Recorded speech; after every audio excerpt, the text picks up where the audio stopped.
सध्या समाधानकारक पाऊस हा खेड, आंबेगाव, जुन्नरच्या पश्चिम भागामध्ये बरसतोय आणि त्याच्यामुळे जे आदिवासी शेतकरी आहे, जे मुख्यतः भात पिकावर अवलंबून असतात, ते आता ठिकठिकाणी लागवडी करताना दिसत आहेत.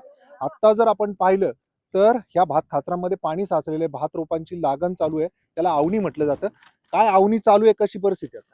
आता खूप पाऊस आहे बरं का आमच्या पश्चिम पट्ट्यामध्ये. आणि आता भात शेती पूर्ण संपत चाललेली आहे थोड्या थोड्या वेळात. म्हणजे थोडा वेळ राहिलेला आहे, अजून 5-6 दिवस आमची आवणी संपणार आहे. आणि नंतर आम्हाला बियाण्याची कामं चालू होतील. नंतर मग फक्त बाई माणसांची कामे बियाण्याची, आणि नंतर आमचं पूर्ण म्हणजे यावर्षी 2-3 महिने लागवडी लेट झाल्या सगळ्या. लागवडी नाही, सुंदर चालू आहेत बरं का लागवडी. पाऊस पण आहे, एकदम आनंदामध्ये चालू आहे. भरपूर पाऊस पडत आहे आमच्या इकडे. पाऊस हा सातत्याने बरसतोय.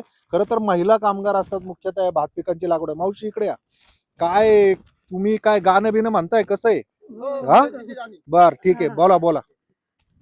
जुन्नर देशाला देशाला बाई, जुन्नर देशाला देशाला सुंदर देशाला देशाला बाई, सुंदर देशाला देशाला. खांबू आदळीला आदळीला बाई, खांबू आदळीला आदळीला खांब आदळीला आदळीला बाई, खांब आदळीला आदळीला. त्याई खांबुळ्याला खांबुळ्याला बाई, त्याई खांबुळ्या खांबुळ्याला ताई खांबुळ्याला खांबुळ्याला बाई, ताई खांबुळ्याला खांबुळ्याला.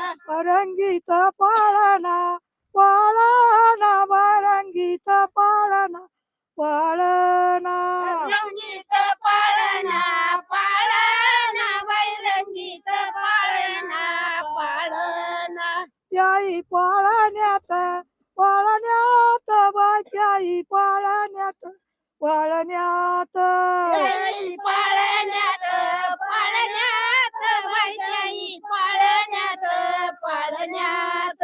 अशा पद्धतीने इथं जर आपण पाहिलं तर या महिला, आपण जे काम करतोय ते श्रम परिहार किंवा त्या श्रमांचा थोडा विसर पडून अशा पद्धतीने भात लागवड ही करण्यासाठी इथं आता सगळ्या एकवटलेल्या दिसत आहेत.